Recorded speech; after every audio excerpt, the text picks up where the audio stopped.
So I just finished painting a portrait of one of my best friends, Bangani. I only had 2 days to do it because I didn't know I was gonna see him today. The long story short is that he moved a couple years back, so we don't live in the same province anymore.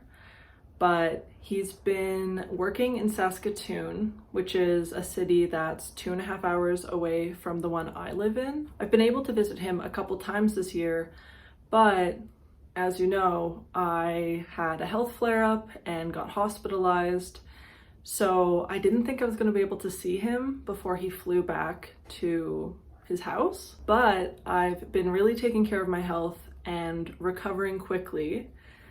And it just so happens that Hozier is playing in Saskatoon today. So I got tickets. I'm going to have supper with Bangani beforehand and give him this painting as an early birthday gift. Why don't I show you the final product? For reference, this is the picture I painted. I took this photo of Bangani back in 2020, I believe. And this is the painting that I did. It is varnished, so it's glossy.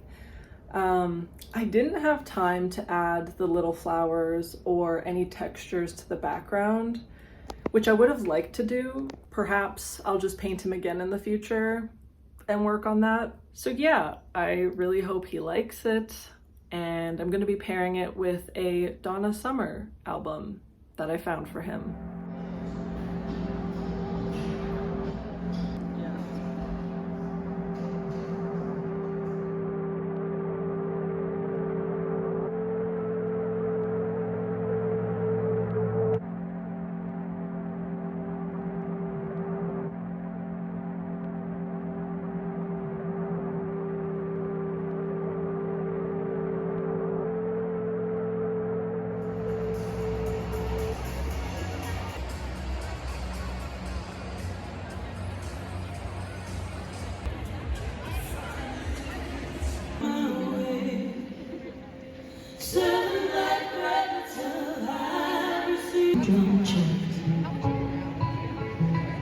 It's time to get up.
It's my friend Bo's birthday.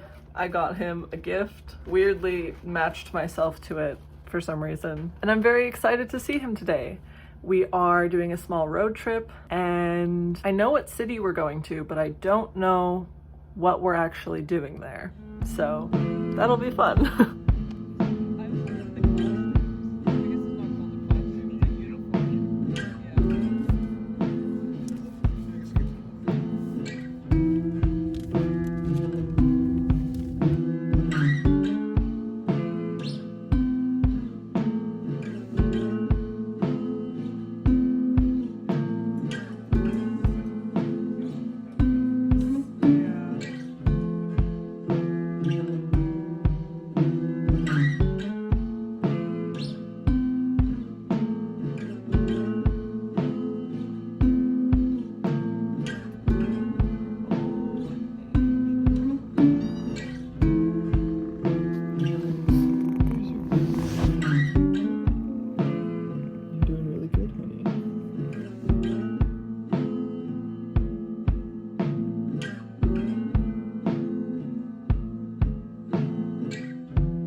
talking, I need to address this little lump over here. So ever since Frankie was a kitten, she's been obsessed with tape. Like, it's her favorite snack. I'm not kidding, I haven't taped anything on a wall for like 3 years. She will gobble that shit so fast. And I accidentally broke my tripod last week, so I ordered a new one. It came in the mail and the box is covered in tape. I haven't had time to take it to the recycling and it's in my closet right now. And she smells it. So she's gonna be not good the whole time I'm speaking. If she's flopping over there, that's why. So on to what I was going to talk about. Before the bookshop I worked at closed down, I ended up stocking up on some books. And I thought I would show you my book haul. Everything was like super discounted and I have 8 here to read. I did already finish 3 that I bought. They're actually in my recently read stack. I guess I'll start off with those ones. So I've read this graphic novel called The Strange Ones and I really loved it. It's essentially about these 2 characters meeting and getting to know each other. It's more of a friendship-based story. There's kind of a slight romance implied, but the time frame from the beginning to the end of the book is so short that there isn't time for that to develop. This book had me laughing and kind of giddy for most of it, and then it has this huge plot twist and it gets really sad and dark. So yeah, it's super well written, but keep that in mind. And then I picked up this one called No One Else, and it has really amazing art. I'll just kind of do a brief flip through. It's quite a simplistic story about a mom and nurse, they're one person, her life and how it unfolds while processing grief. I liked The Strange Ones more, but I do really like the art in this one. And then the last one I've read is called Instructions for Traveling West. It's a poetry collection by Joy Sullivan, and I've never read any of her book works before, but while going through this, I realized that I've seen passages of this book online quite a bit. Unfortunately, I didn't really like this book. It was a weird one for me. I felt like I should have, objectively. She has a great use of words and imagery, and yet for some reason I just didn't get into it. It might just have to be a book that I read again at a later date in a different mindset. One that I'm hoping to start soon is the novel Liar Mouth. I'll just read the back of it to start off with because I haven't read these, so I can't give a synopsis. You know, top of dome. Marcia Sprinkle, suitcase thief, scammer, master of disguise. Dogs and children hate her. Her own family wants her dead. She's smart, she's desperate, she's disturbed, and she's on the run with a big chip on her shoulder. They call her Liarmouth until one insane man makes her tell the truth. I don't exactly know what that means, but I do know this novel is categorized in the unlikable woman sort of vibe, like Otessa Moshfegh reviewed this. I really loved Boy Parts by Eliza Clark and Love by Maya Eaton, and I'm hoping this has some parallels to it. For some reason, going on a crime theme, I ended up also picking up The Art Thief. This is not a novel though, it's nonfiction, and honestly most of what I bought is nonfiction. I would say I read it more, honestly. I don't know when this transition happened, but it has, and I embrace it. This book is about a prolific art thief. He pulled off more than 200 heists, often in crowded museums and in broad daylight. His girlfriend was an accomplice, and the 2 of them made bank.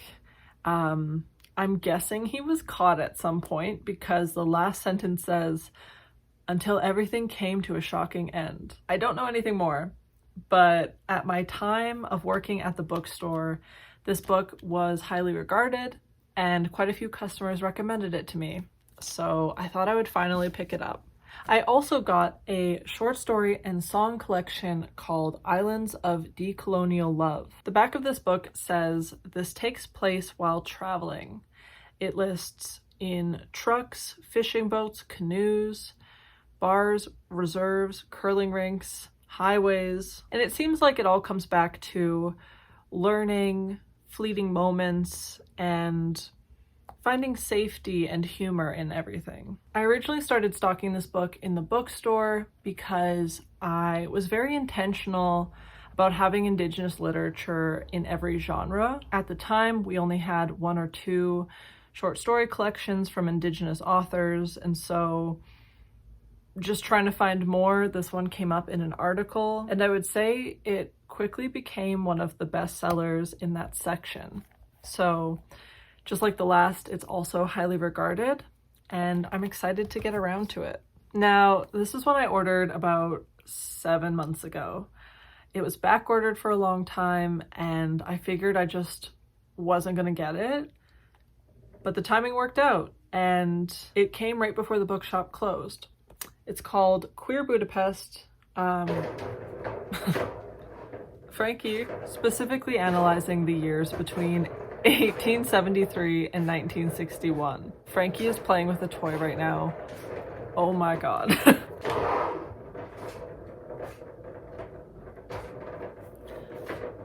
I don't know if I should wait till she's done. Basically, this book is about what the title is. It's called Queer Budapest, and it's an LGBTQ history study on Hungary.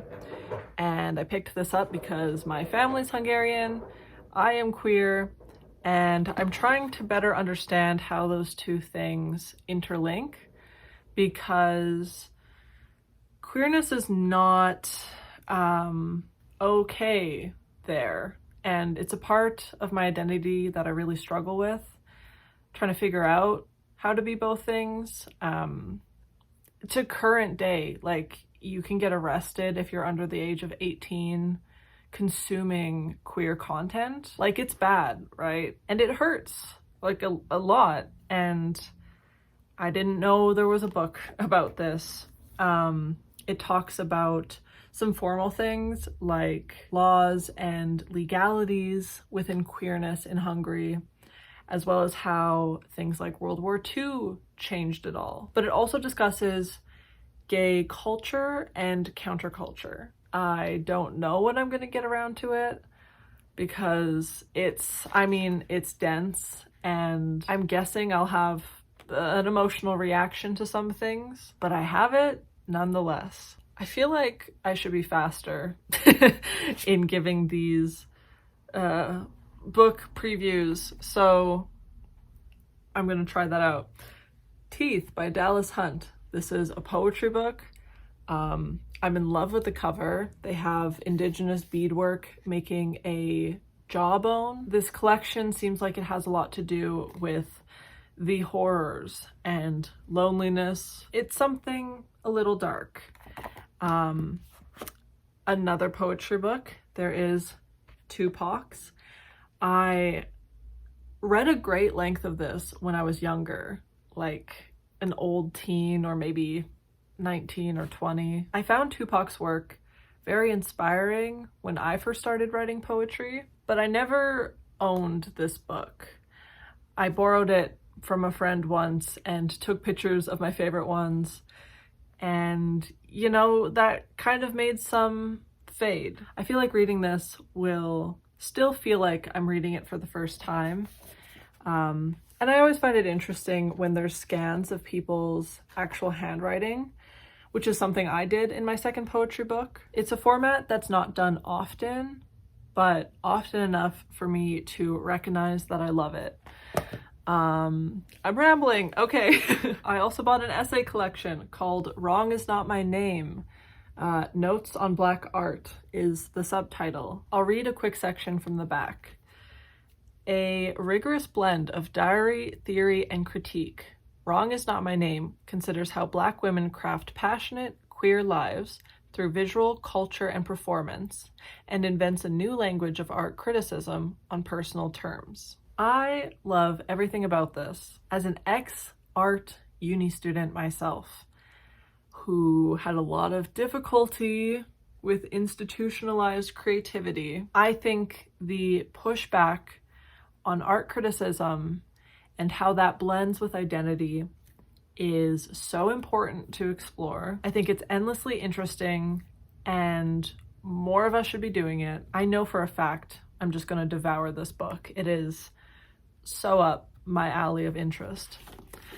And the last one I got is a short story collection, again, called Ghost Roots. Unfortunately, I thought this was a cover of a baby lamb with a cute red scarf, but my partner pointed out that its head is actually getting severed off its body. Whoopsie daisies. So it turns out this is more of a grotesque book than I expected. Here's the synopsis of the first short story called Manifest. A woman sees the ghost of her abusive mother in her daughter's face. Shortly after, the daughter is overtaken by wicked and destructive impulses. It seems like there's a lot of drama and tension and ghosts in this collection. And those are the ones I bought. Thank you for watching my book haul and also this whole video. I think this will be the last part of it. So yeah, I'll see you soon.